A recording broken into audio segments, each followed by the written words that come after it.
அன்பின் நல்ல கடவுளே, இந்த இழந்த காலத்திலே திருமறையிலே கடவுளின் குரல் என்கிற சிந்தனை, ஆண்டவரின் குரல் என்கிற சிந்தனை, அந்த கடவுளின் குரலுக்கு மனிதனின் மாறுத்திரம், எங்களுடைய வாழ்வு அந்த குரலுக்கு இசைய எப்படி அமைய வேண்டும் என்பதை குறித்த தியானங்களை தியானிக்க கிருபை பாராட்டி இருக்கிறீர். இந்த நாளிலும் தியானிப்பதற்காக நாங்கள் கூடி வந்திருக்கிற பொழுது எங்களுடைய செவிகளை உள்ளங்களையும் திறந்தருளும். உங்களுடைய வார்த்தைகள் சத்தியம், உங்களுடைய வார்த்தைகள் உயிருள்ளவை. உங்களுடைய வார்த்தைகளை எங்கள் வாழ்க்கைக்கு நாங்கள் பிரயோஜனப்படுத்திக் கொள்ள அருள்தாரும். மீட்பர் இயேசுவின் மூலமாக ஜெபத்தை ஏறெடுக்கிறோம். பரலோக பிதாவே, ஆமேன். பிரியமானவர்கள் யாவருக்கும் ஆண்டவர் இயேசு கிறிஸ்துவின் திருப்பெயரில் என்னுடைய வாழ்த்துக்களை தெரிவித்துக் கொள்வதிலே மகிழ்ச்சி அடைகின்றேன். தந்தையே, உம் கையில் என் உயிரை ஒப்படைக்கிறேன். லூக்கா 23ஆம் அத்தியாயம் 44 முதல் 49 வரை உள்ள வாக்கியங்கள். 46ஆம் வாக்கியம், இயேசு பிதாவே உம்முடைய கைகளில் என் ஆவியை ஒப்புவிக்கிறேன் என்று மகா சத்தமாய். இது ஒரு இறைவேண்டலாக அமைந்திருக்கிறதை நாம் காணுகின்றோம். ஆண்டவரின் குறிப்பிட்டு சொல்லக்கூடிய இறைவேண்டல்கள், அவர் தினமும் ஜெபிக்கிற வழக்கத்தை தன்னிலே பெற்றிருந்தார் என்பதை நாம் திருமறையில் அறிந்திருக்கிறோம். இந்த கார்டன் முதல் ஜெபம் லூக்கா 22ஆம் அத்தியாயம் 41, 42 வாக்கியங்கள். இந்த கார்டன் ஃபர்ஸ்ட் ப்ரேயர். இந்த கார்டன் செகண்ட் ப்ரேயர் லூக்கா 22ஆம் அத்தியாயம் 44ஆம் வாக்கியத்தில் படிக்கின்றோம். இந்த garden third prayer 26, 44.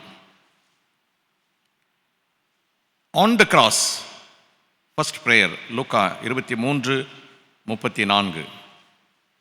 On the cross second prayer Matthew 27, 46.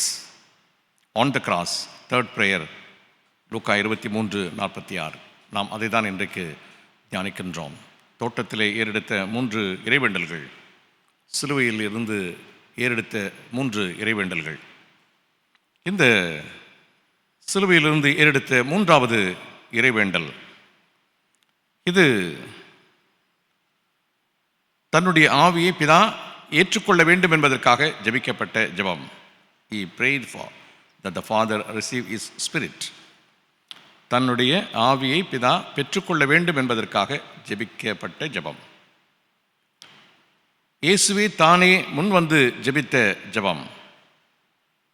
இது ஏறெடுக்கப்பட்ட நேரம் லேட் ஆஃப்டர்நூன் என்று சொல்லப்படுகிறது. அவர் இருந்த இடம் hanging between earth and heaven, வானத்துக்கும் பூமிக்கும் இடையிலே தொங்கிக் கொண்டிருக்கிற பொழுது ஏறெடுக்கப்பட்ட ஒரு ஜெபம். வித்தியாசமாக நம்மால் இதை பார்க்க முடிகிறது. 23ஆம் அத்தியாயம் 45ஆம் வாக்கியத்தில் கதிரவன் ஒளியை கொடுக்கவில்லை என்று நாம் காணுகிறோம். சூரியன் இருளடைந்திருந்தது. அது ஒரு வழக்கமான சோலார் எக்லிப்ஸ் அல்ல. ஏதோ ஒரு கிரகணம் நடைபெற்ற ஒரு நாள் அல்ல அது. ஏனென்றால் எப்படி நம்மால் அதை அறிந்து கொள்ள முடிகிறது என்று சொன்னால், பாஸ்கா பண்டிகை வருகிற பொழுது அது எந்த நாளை வைத்து குறிப்பிடப்படுகிறது என்று சொன்னால், always it falls on full moon day. எனவே நிச்சயமாக அது ஏதோ ஒரு கிரகணம் உள்ள நாள் அல்ல. அந்த இருள் வந்ததற்கு காரணம் வேறு ஏதோ இயற்கையாக நடைபெறுகின்ற ஒரு கிரகண நாள் அல்ல என்பதை நாம் அங்கே புரிந்து கொள்கின்றோம். ஆண்டவரின் இந்த பூவுலக வாழ்வின் காலத்திலே கடைசி 3 மணி நேரங்களாக இது குறிப்பிடப்படுகிறது. விண்ணிலே ஏதோ ஒரு வித்தியாசமான நிகழ்வு நடைபெறுகிறதை நாம் இங்கே காணுகின்றோம். காரிருள் பாவ மனுக்குலத்தின் மீது கடவுளின் சாபமாக குறிப்பிடப்படுகிறது. அதாவது கடவுள் தன்னுடைய பிரசன்னத்தை மனுக்குலத்தின் மீது இருந்து எடுத்துக்கொண்டார் என்பதற்கு அடையாளமாகவும் இதை குறிப்பிடுகிறார்கள். இந்த நிகழ்வை ஆண்டவர் இயேசுவின் பாடுகளின் 10வது நிலை என்று அழைக்கிறார்கள். ஆண்டவர் இயேசு சுமந்த ஏற்றுக்கொண்ட பாடுகளிலே இது 10வது நிலை என்று சொல்லப்படுகிறது. இழந்து போன உலகிற்காக ஆண்டவர் இயேசு அனுபவித்த பாடுகளின் உச்சம், ஏன் என்னை கைவிட்டீர் என்கிற வார்த்தைகள் காட்டுகிறதை நாம் காணுகின்றோம். இழந்து போன உலகிற்காக ஆண்டவர் இயேசு அனுபவித்த பாடுகளின் உச்சம், ஏன் என்னை கைவிட்டீர் என்கிற வார்த்தைகள் காட்டுகின்றன. ஆனால் ஆண்டவர் தம்முடைய இறுதி வார்த்தைகளை உரத்த சத்தமிட்டு கூறுகிறார், அதாவது முடிந்தது. மக்களுக்காக அவர் அனுபவித்த பாடுகளின் உச்சத்தை நம்மால் காண முடிகிறது.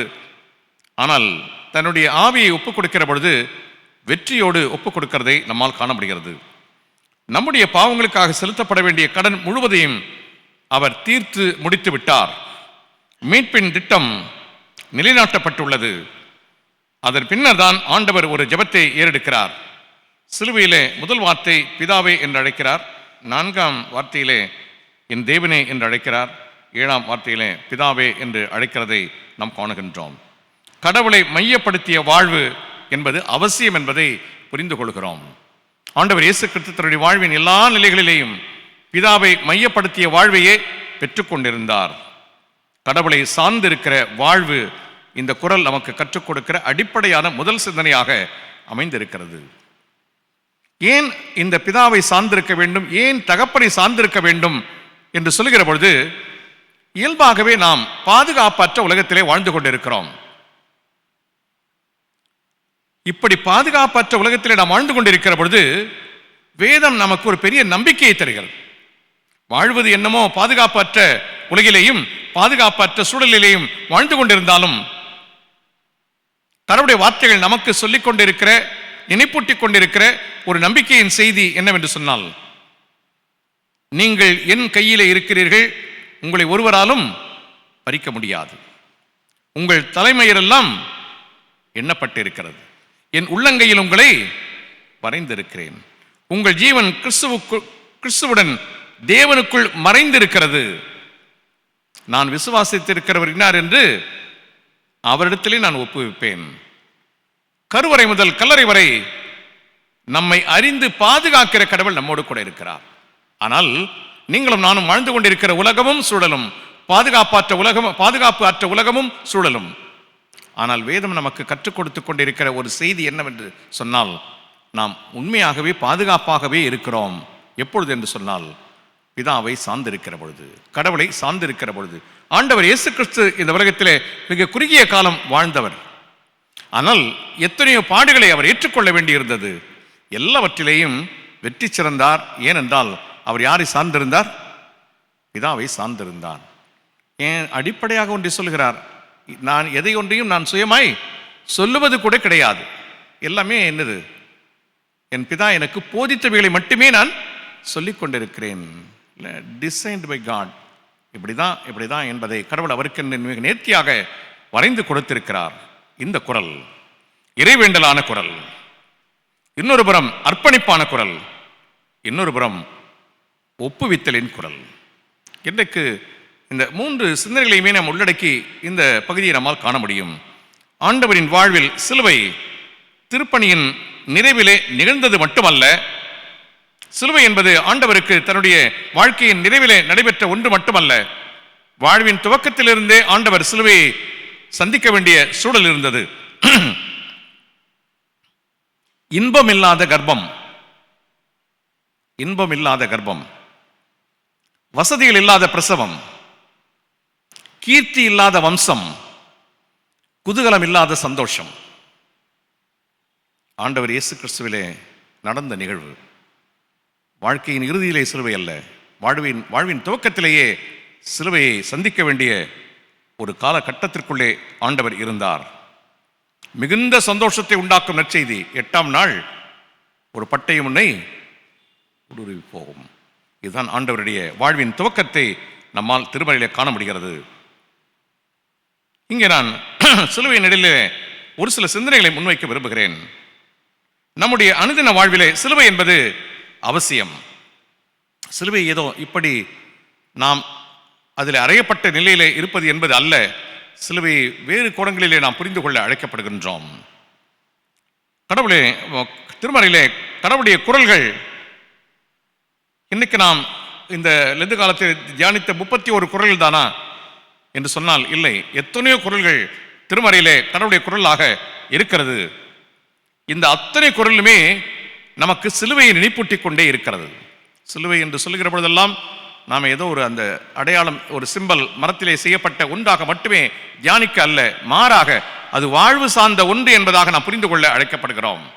லூக்கா 9ஆம் அத்தியாயம் 23ஆம் வாக்கியத்திலே தன் சிலுவையை படிங்க.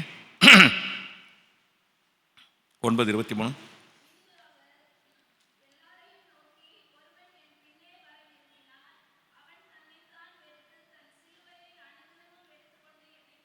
அனுதினமும் எடுத்துக்கொண்டு என்று சொல்கிற பொழுது சிலுவையை நம்ம இப்படி மட்டும் பார்த்துட முடியாது. ஒரு மரத்திலான ஒரு அடையாளமாக மட்டுமே பார்த்து விட முடியாது. அனுதின வாழ்வோடு தொடர்புடைய ஒன்றாக நாம் அதை புரிந்து கொள்ள எதிர்பார்க்கப்படுகின்றோம். நான் இயேசுவை பின்பற்றுகிறேனா இல்லையா என்பது அடிப்படையான கேள்வி. நான் இயேசுவை பின்பற்றுகிறேன் அப்படின்னு வித்தவுட் எனி ஹெசிடேஷன் சொல்லிடுவோம். நான் இயேசுவை பின்பற்றுகிறேன் என்று சொன்னால் நான் அனுதினமும் சிலுவை எடுத்துக்கொள்ள வேண்டியவன் என்பதையும் நாம் உணர்ந்திருக்க வேண்டும். சிலுவை சுமந்து ஆண்டவர் சிலுவையிலே அறையப்பட்டார். சிலுவையை சுமந்து ஆண்டவர் சிலுவையிலே அறையப்பட்டார். நாம் சிலுவையிலே அறையப்பட்டு சிலுவை சுமக்க வேண்டும். ஆண்டவருக்கும் நமக்கும் இடையே இருக்கிற வேறுபாடு அதுதான். அவர் சிலுவையை சுமந்து சிலுவையிலே அறையப்பட்டார். நீங்களும் நானும் சிலுவையிலே அறையப்பட்டு சிலுவையை சுமக்க வேண்டும். பவுல் அதை மிக தெளிவாக அறிந்திருந்தார். நான் கிறிஸ்துவுக்காக சிலுவையிலே அறையப்பட்டிருக்கிறேன். செத்துட்டாரா? வாழ்ந்து கொண்டிருக்கிற பொழுது சொல்கிறார் என்று சொன்னால் அவர் சிலுவையிலே அறையப்பட்டார், ஆனால் சிலுவையை சுமந்து கொண்டு சென்றார். இன்றைக்கு நீங்களும் நானும் கற்றுக்கொள்ள வேண்டிய அடிப்படையான பாடம், ஆண்டவர் இயேசு கிறிஸ்து சிலுவையை சுமந்து வந்து சிலுவையிலே அறையப்பட்டார். நாம் சிலுவையிலே அறையப்பட்டு சிலுவை சுமக்க வேண்டியவர்களாக இருக்கிறோம். எபிரேயர் நிருபம் 5ஆம் அத்தியாயம் 7ஆம் 8ஆம் வாக்கியங்களிலே படிக்கிறோம்.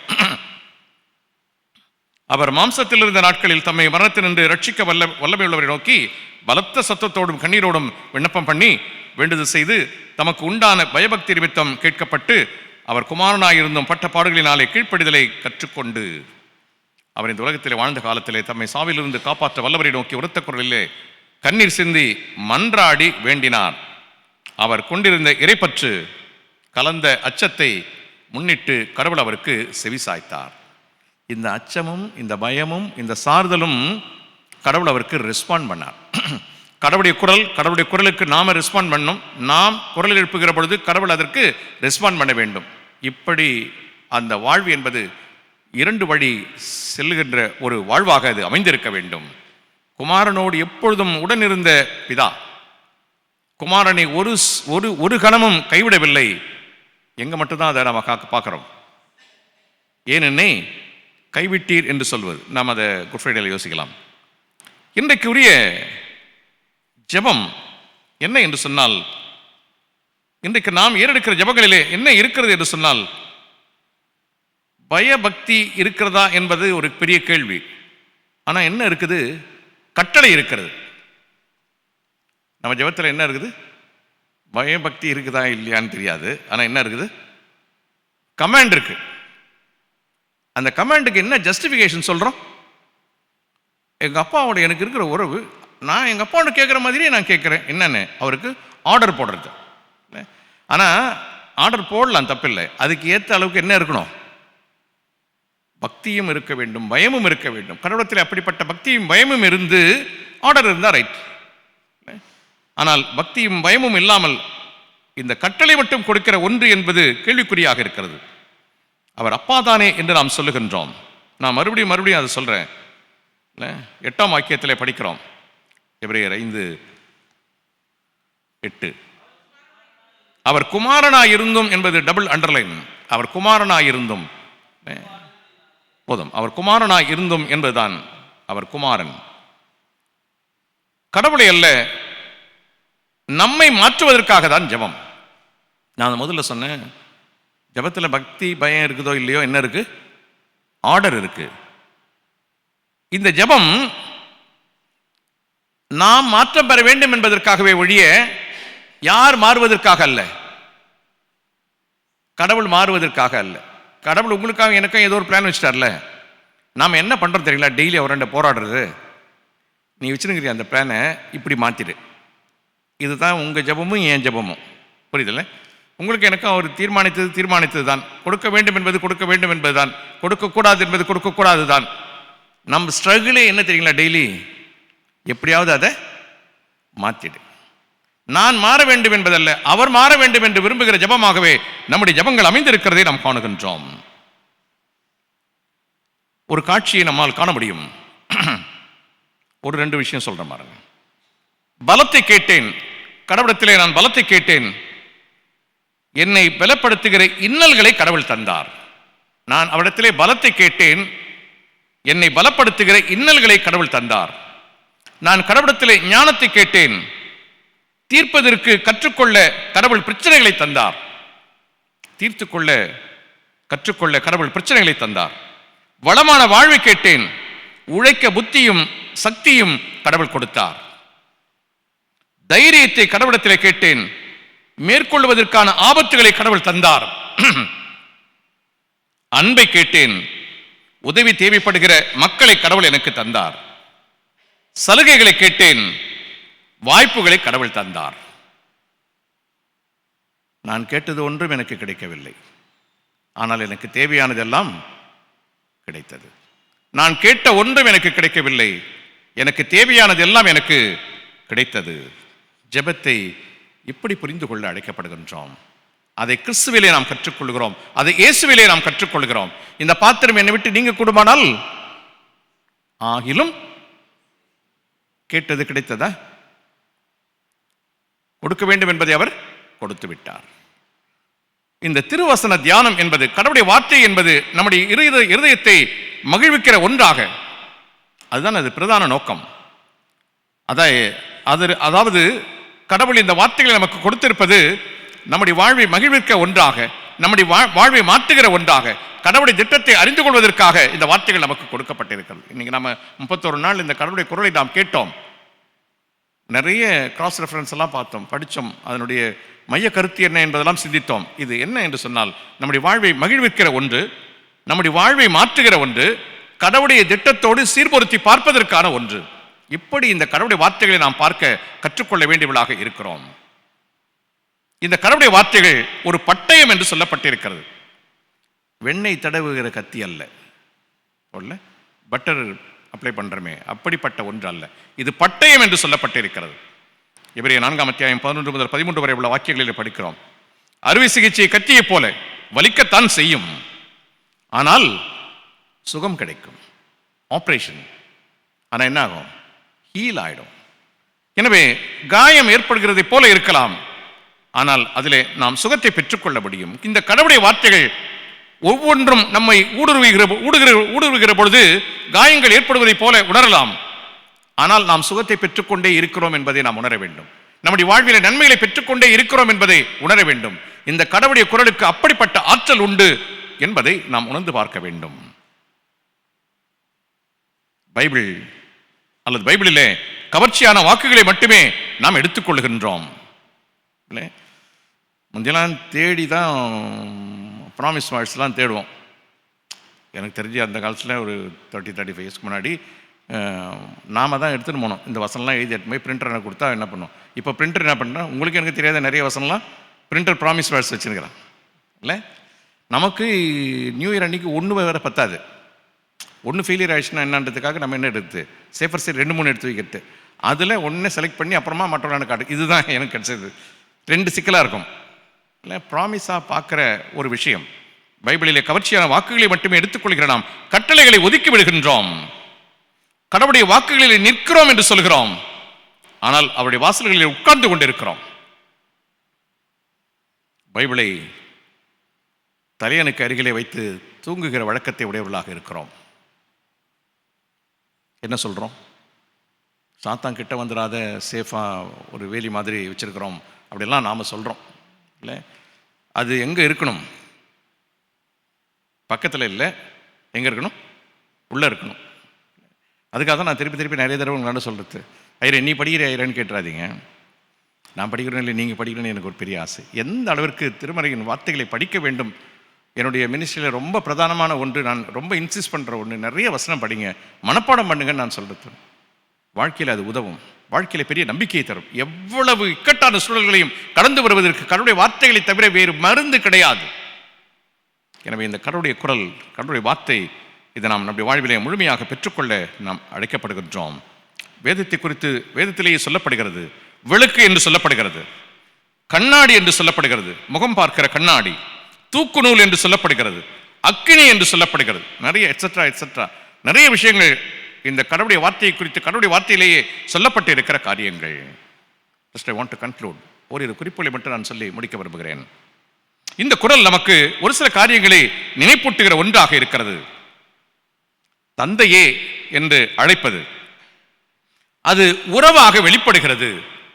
நம்மை நாம் சீர்தூக்கி பார்க்க அழைக்கப்படுகிறோம். சிலுவையின் நிழலிலே இந்த உறவை நான் கடவுளத்திலே பெற்றிருக்கிறேனா என்பதை நாம் யோசித்து பார்க்க அழைக்கப்படுகிறோம். பிதாவை தந்தையே என்று அழைக்கிற அளவிற்கு நான் உரிமையை பெற்றிருக்கிறேனா?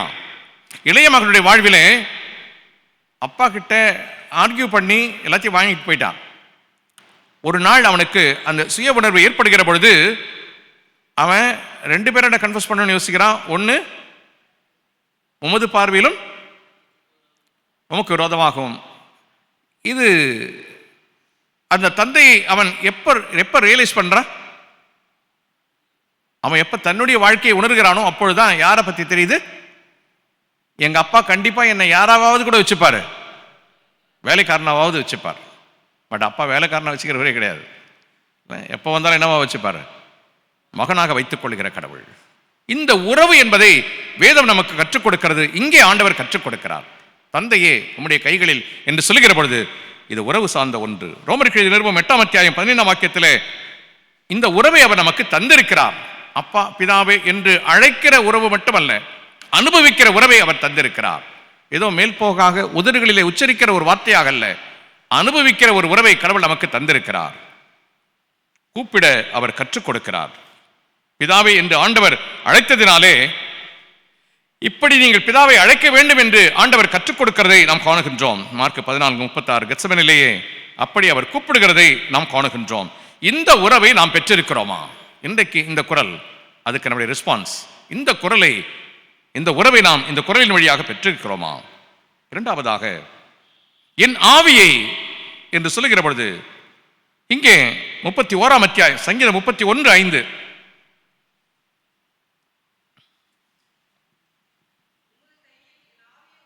ஒப்பு கொடுத்தல், ஒப்படைப்பு. படிங்க அது.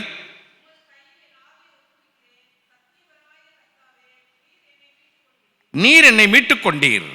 ரொம்ப அருமையான ஒரு வாக்கியம்.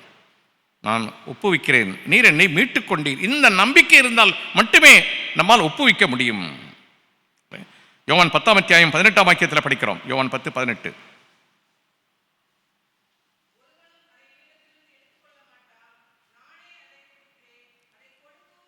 அதை கொடுக்கவும் எனக்கு அதிகாரம் இருக்கிறது. இந்த ஒப்படைப்பு நம்மிடத்தில் இருக்கிறதா? இந்த உறவு நம்மிடத்தில் இருக்கிறதா?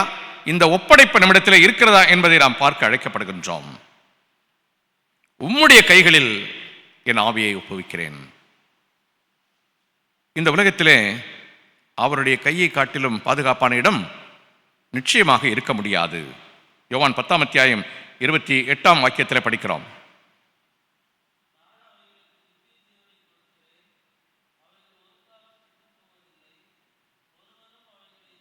ஒருவரும் அவைகளை கையிலிருந்து, எவ்வளவு ஸ்ட்ராங்கா வச்சிருப்பாருன்னு யோசிச்சு பாருங்க. அவருடைய கையிலிருந்து பறிக்க முடியும். அவர் கைக்குள்ள இருந்தோம்னு சொன்னா அவர் கையிலிருந்து ஒருவராலும் அதை பறிக்க முடியாது. பாதுகாப்பான இடம் என்று உணர்ந்திருக்கிறோமா? அவருடைய கைகளை எனக்கு பாதுகாப்பான இடம் என்று நாம் உணர்ந்திருக்கிறோமா? இந்த குரல் நம்மை சீர்தூக்கி பார்ப்பதற்கு அழைக்கிறது. ஏசாயா 49ஆம் அத்தியாயம் 16ஆம் வாக்கியத்தில் படிக்கிறோம். உள்ளங்கைகளில் வரைந்திருக்கிறேன் என்று சொல்லுகிற கடவுள். மரணம் கூட கடவுளுடைய கரத்தை தாண்டி வர முடியாது. மரணம் கூட கடவுளுடைய கரத்தை தாண்டி வர முடியாது. அவருடைய அனுமதி இல்லாமல் மரணம் கூட என்னை தொட முடியாது. அப்படிப்பட்ட ஒரு பெரிய பாதுகாப்பு அவருடைய கரங்களிலே இருக்கிறது. சுய விருப்பத்தோடு ஆண்டவர் அங்கே ஒப்புக் கொடுக்கிறார். கம்பல்ஷன் இல்லை, சுய விருப்பத்தோடு ஆண்டவர் ஒப்புக் கொடுக்கிறார். பிலிப்பியருக்கு எழுதிய நிருபம் 2ஆம் அத்தியாயம் 8ஆம் வாக்கியத்தில் படிக்கிறோம். மரணத்திற்கு அவர் கீழ்ப்படிந்தார். மரணத்திற்கு அவர் கீழ்ப்படிந்ததை நாம் காணுகின்றோம். எபிரேயர் 5ஆம் அத்தியாயம் 7ஆம் வாக்கியத்தில் படிக்கிறோம். எபிரேயர் 5:7 அவர் மாம்சத்திருந்த நாட்களில் தம்மை மரணத்தினின்று ரட்சிக்க வல்லமை உள்ளவரை நோக்கி பலத்த சத்தத்தோடும் கண்ணீரோடும் விண்ணப்பம் பண்ணி வேண்டுதல் செய்து தமக்கு உண்டான பயபக்தி நிமித்தம் கேட்கப்பட்டு, ஒரு ஃபர்ம் டிசிஷன், ஒரு தீர்மானத்தை அவர் எடுக்கிறதை நாம் இங்கே காணுகின்றோம். தன்னுடைய பிதாவுடைய கரங்களில் அதை ஒப்புவித்தது நிமித்தமாக வெற்றி பெறுகிறார். அவர் வெற்றி பெறுவதல்ல, உலகிற்கு வெற்றியை பெற்றுத் தருகிறார். இந்த வார்த்தை அவ்வளவு பொருள் செறிந்த வார்த்தை. அவர் ஜெயிச்சிட்டார் மட்டும் இல்லை, உலகை ஜெயிக்க வைத்தார். தன்னுடைய ஆவியை அவருடைய கரங்களிலே கொடுத்தது நிமித்தமாய் அவர் வெற்றி பெற்றார் என்பது மட்டுமல்ல, நாமும் வெற்றி பெற்றோம். அவரோடு நாமும் வெற்றி பெற்றோம் என்பதுதான். மனித பார்வையிலே இயேசுடையது மரணமாக இருக்கலாம், கடவுளுடைய பார்வையிலே அது வெற்றி. ஏன்னா அந்த டாஸ்கை யார் தான் கொடுத்தது? யார் தான் கொடுத்தது? அப்ப அவர் அதை முடிச்சிட்டாருன்னா யாருக்கு சந்தோஷம்? சக்சஸ்ஃபுல்லாக முடிச்சிட்டார் அந்த டாஸ்கை. உலகம் எப்படி பார்க்குது? செத்துட்டான் அந்த ஆளு. கடவுள் என்ன பார்க்குறாரு? நான் கொடுத்த டாஸ்கை சக்சஸ்ஃபுல்லாக முடிச்சிட்டார். கடவுளுடைய பார்வையில் அது வெற்றி, நிறைவேறிற்று என்று நம்ம பார்க்கிறோம். யோவான் 19:30 நிறைவேறிற்று என்று பார்க்கிறோம். எனக்கு அன்பானவர்களே, இந்த குறள் கற்றுக் கொடுக்கிற பாடம் உறவு சார்ந்த ஒன்று, ஒப்படைப்பு சார்ந்த ஒன்று, பாதுகாப்பு சார்ந்த ஒன்று, தீர்மானிப்பதற்கான ஒன்று, வெற்றி பெறுவதற்கான ஒன்று. நம்முடைய வாழ்விலே இது விளங்க வேண்டும் என்பதை நாம் உணர்ந்து கொள்வோம். கடவுள் தாமே திருவாக்கியங்களை நமக்கென்று ஆசீர்வதிப்பாராக. ஆமேன். இந்த 31 நாட்கள் இப்படிப்பட்ட ஒரு தியானத்தை பெற்றுக்கொள்வதற்கு கடவுள் கிருபை பாராட்டியதற்காக நான் கடவுளுக்கு நன்றி சொல்லுகின்றேன். இடையிலே எங்களுக்கு 1000 மாதங்களுக்கான சிறப்பு கூடுகை நடைபெற்ற பொழுது நம்மோடு கூட அருள் திரு சார்ல்ஸ் பிரபாகரன் ஆயர் அவர்கள் இருந்து அதை நடத்தி கொடுத்ததற்காக ஆயர் அவர்களுக்கு நான் நன்றி தெரிவித்துக் கொள்கின்றேன். நம்முடைய மீடியா டீமுக்கு, மனோஜன் டீமுக்கு நான் இந்த நேரத்தில் நன்றிகளை தெரிவித்துக் கொள்கின்றேன். எல்லாராலையும் சர்ச்சுக்கு வர முடியாது இந்த டைம். ஆனால் எத்தனையோ பேர் பார்க்கிறார்கள். அதற்கான ஒரு ஒழுங்குகளை செய்து கொடுக்கிற மீடியா டீமுக்கு என்னுடைய நன்றிகளை தெரிவித்துக் கொள்கின்றேன். நம்முடைய பயிற்சி ஆயர்களுக்கு நான் நன்றி தெரிவித்துக் கொள்கின்றேன். தினமும் வந்திருந்து இந்த ஒழுங்குகளை செய்கிற பயிற்சி ஆயர்களுக்கு, செயலர்களுக்கு என்னுடைய நன்றிகளை நான் தெரிவித்துக் கொள்கின்றேன். இந்த தியான நேரத்தில் பார்ட்டிசிபேட் பண்ணவங்களுக்கு, பார்ட்டேக் பண்ணவங்களுக்கு, ஜெபித்த வேதத்தை வாசித்த ஒவ்வொருவருக்கும் நான் என்னுடைய நன்றிகளை தெரிவித்துக் கொள்கின்றேன். அல்டிமேட்டாக என்னுடைய விருப்பமே இந்த தியானத்தில் என் பாட்டு வெறும் அந்த தியான பகுதி மட்டும் தான் இருக்கணும். கடவுள் சித்தமானால் நெக்ஸ்ட் இயர் இன்னும் வேறு ஷேப் கொண்டு வரலாம். உங்களுடைய பார்ட்டிசிபேஷன் எனக்கு என்னன்னா, நீங்கள் மைக்கில் நிற்கணும், நீங்கள் பேசணும். அப்படி தான் நாங்கள் தான் பேசினே இருக்கிறோமே, எங்கள் தொழிலே ஆயிடுச்சு, இது மாதிரி ஆயிடுச்சு. எக்யூப்பிங் தி லைட்டி, இதுதான் என்னுடைய அடிப்படையான இது. இல்லை, ஒரு ஆயர் இஸ் ஈக்குவல் டு 450 குடும்பம். நல்ல ரேஷியோ கிடையாது. நாம் எல்லாரும் நமக்குள்ளே அப்படி வளர்கின்ற ஒரு நிலையை பெற்றுக்கொள்ள வேண்டும் என்பது, யாரெல்லாம் நீங்கள் பார்ட்டேக் பண்ணீங்களோ உங்கள் எல்லாருக்கும் நன்றி தெரிவித்துக் கொள்கின்றேன். பார்ட்டிசிபேட் பண்ண எல்லாருக்கும் நான் நன்றி தெரிவித்துக் கொள்கின்றேன். காணிக்கராஜ் அவர்களுக்கு நான் என்னுடைய நன்றிகளை தெரிவித்துக் கொள்கின்றேன். எல்லாவற்றுக்கும் மேலாக கடவுளுக்கு நான் நன்றி சொல்கின்றேன். இது ஒரு ஸ்பிரிச்சுவல் எக்ஸசைஸ். எந்த அளவுக்கு உங்களுக்கு அது பிரயோஜனமாக இருக்குதோ இல்லையோ, யாருக்கு பிரயோஜனமாக இருக்கும்? ஸோ நாங்கள் ப்ரிப்பேர் பண்ணும்போது எங்களுக்கு அது பெரிய பிரயோஜனமாக இருக்கும். அதற்காக நான் கடவுளுக்கு நன்றி சொல்கிறேன். Holy week, Monday, Tuesday, Wednesday, Thursday, including Maundy Thursday miss பண்ணிடாதீங்க. கடவுளுடைய செய்தியை நம்மோடு கூட அருள் திரு முனைவர் ஜான்சன் அசோக்குமார் ஆயர் அவர்கள் பகிர்ந்து கொள்வார்கள். மிக ஆழமான சத்தியங்களை அவர் நம்மோடு கூட பகிர்ந்து கொள்வார். அவர் ஒரு நியூ டெஸ்டமெண்ட் ஸ்காலர், நீண்ட அனுபவம் மிக்கவர். எனவே யாரும் மிஸ் பண்ணிடாதீங்க. ஒர்க்கிங் டேவாக இருந்தாலும் தயவுசெய்து நாம் கடவுளுடைய பாதத்திலே காத்திருக்கிற நேரத்தை நாம் பெற்றுக்கொள்வோம். நான் ரொம்ப லென்டன் டேஸை மெட்டிகுலஸாக பிளான் பண்ணுறது உண்டு. ஏன்னு கேட்டால், அது எப்படியாவது என் காங்கிரிகேஷனுக்கு பிரயோஜனமாக இருக்க வேண்டும் என்பதற்காக. யாரோ ஒரு ஸ்பீக்கரை கூப்பிட்டோம், பேசிட்டு போயிட்டாங்க, இல்லை மொத்தத்தையுமே நானே பேசிட்டு போயிடலாம் அப்படின்றது இல்லை. வித்தியாசமான அணுகுமுறைகள், வித்தியாசமான கோணங்களிலே வேதத்தை பார்ப்பது என்பது நமக்கு பிரயோஜனமாக இருக்கும். நம்முடைய ஆன்மீக வாழ்விலே நாம் இன்னும் மெருகேற்றுவதற்கு அது உதவியாக இருக்கும். எனவே பயன்படுத்திக் கொள்ள நான் அன்போடு கூட கேட்டுக்கொள்கின்றேன். நன்றி. 52வது பாடல். நமது ஆண்டவராகிய இயேசு கிறிஸ்துவின் கிருபையும் பிதாவாகிய தேவனுடைய அன்பும் தூயாவின் ஐக்கியமும் வழிநடத்துதலும் நம் அனைவரோடும் எப்பொழுதும் சதா காலமும் தங்கியிருப்பதாக. என் ஆத்துமாவே கர்த்தரை ஸ்தோத்தரி, என் முழுவலுடைய பரிசுத்த நாமத்தை ஸ்தோத்தரி. என் ஆத்துமாவே கர்த்தரை ஸ்தோத்தரி, கர்த்தர் செய்த சகல உபகாரங்களையும் மறவாதே. ஆமேன்.